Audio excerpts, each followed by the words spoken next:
Hey everybody, welcome to this lecture on context and meaning, which is a part of our ongoing series on formalism, and the last of our series on formalism, because a lot of art is boring, and our studying, formalism is because we don't want to do that. Thanks, Bob. And the idea here is that we all know what this means. We all experience this, whether or not we're formally trained in art. We know when something works for us and when it's beautiful and when we have a sense of awe because of it. We know when it expands and we sense some kind of universal relevance and harmony and dissonance and all the rest of the things. So what we've been doing through this series is studying the basic foundations, the art elements, the organizing principles, and the different kinds of quality of compositions that set the stage for this to happen. And the final kind of setting of the stage we talked about the last couple of times is scale and the variables of scale, but also context. And I think context and meaning are so interrelated that we're going to talk about them at the same time because they impact each other so dramatically. So it's the magic here that I'd like to talk about, that how is context a careful balancing act that influences meaning and enables this kind of sense of magic to happen in the final composition, right? So how does context contribute to meaning? Contexts are specific circumstances that clarify our understanding of something or someone, the interrelated contributions in which something occurs, or the surrounding dynamics before, during, and after that illuminate cause and effect. So for our purposes, we're going to keep it simple to 4 different types of contexts: what, who, when, and where, in contexts that affect artwork. So let's start out with what. How can the context of what we're looking at, the simple object or the image or whatever happens to be, affect our interpretation and alter its meaning? So, and the what meister of modern art was this guy, Marcel Duchamp, who was a French intellectual, a Cubist painter, a contributor to Dada, a conceptual artist, and also a chess aficionado, who really got started right after World War I as far as an artist, and was also, as a Cubist painter, was here establishing Cubism just before World War I with Picasso and the like. So he's no slouch, definitely. But he wasn't about making beautiful things.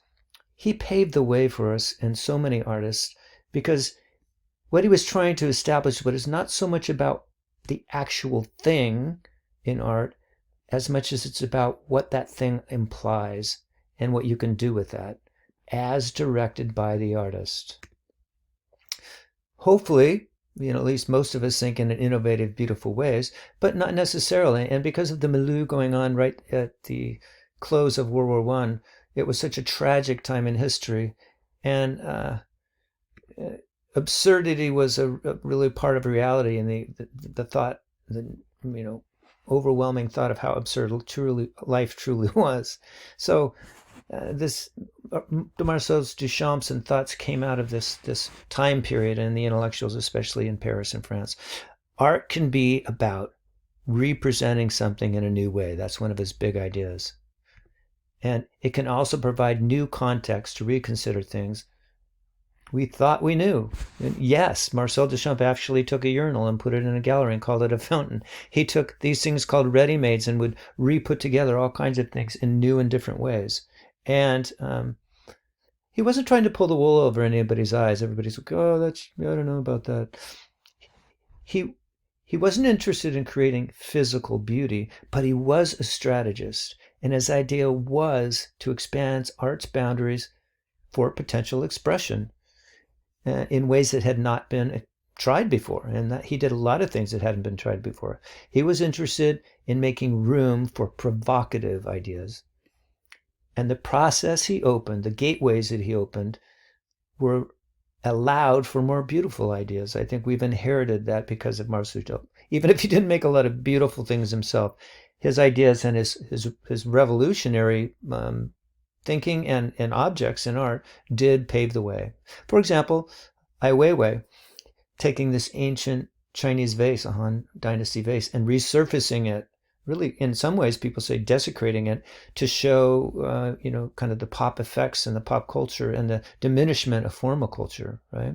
Or even publicly destroying some of these artifacts as a painful kind of illustration of cultural loss. Ai Weiwei again, right? But the context of what something is, combined with how it's rendered, can also alter meaning. Like this everyday appliance, right? The toaster. Oh, okay, it's a toaster.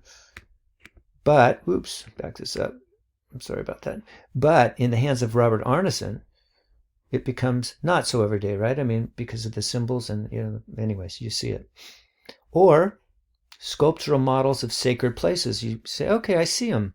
There's a church, kind of almost as icons, a synagogue, a mosque, that are reconstructed by an artist and recontextualized, here by Alfaro,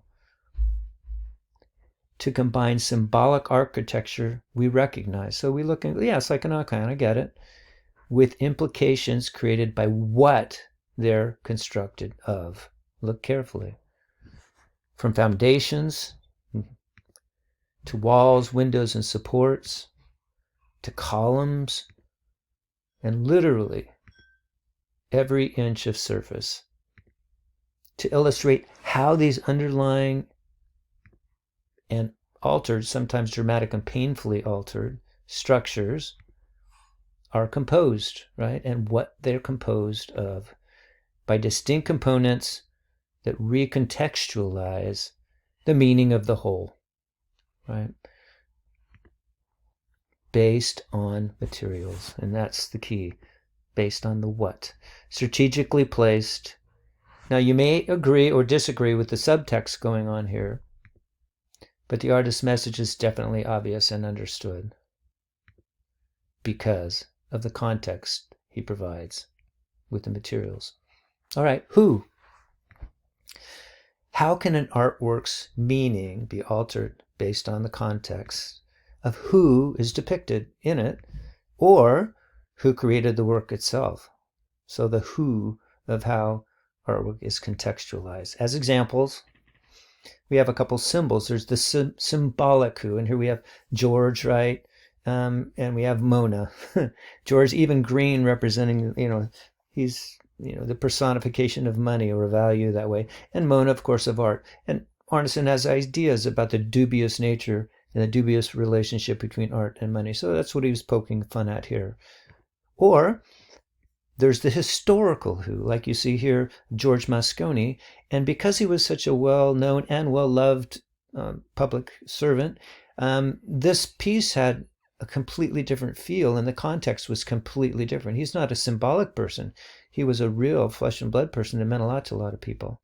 There's also the significance of who the artist is, not who they're depicting, but who they are themselves, the individual whose point of view we're intended to follow. As examples, here's artwork by a specific person, right? The French artist Paul Gauguin, who was a post-impressionist, and he did these during his visits to Tahiti, over several visits over quite a few years, which was one of the countries, one of French imperial colonies, Tahiti was. So that kind of colors the images because of who he was. It's kind of an imperialist there, taking advantage of his privileges, right? Or consider the following three images, right? They have similar compositions. What's the context here? Take a close look for a second. Or what's the context here? How has it changed? Or what's the context here? Based on who is presenting it. They share the same basic compositions, with not so subtle variations, of course, of context, but significantly each was created by a different individual, representing different eras, influences, and points of view.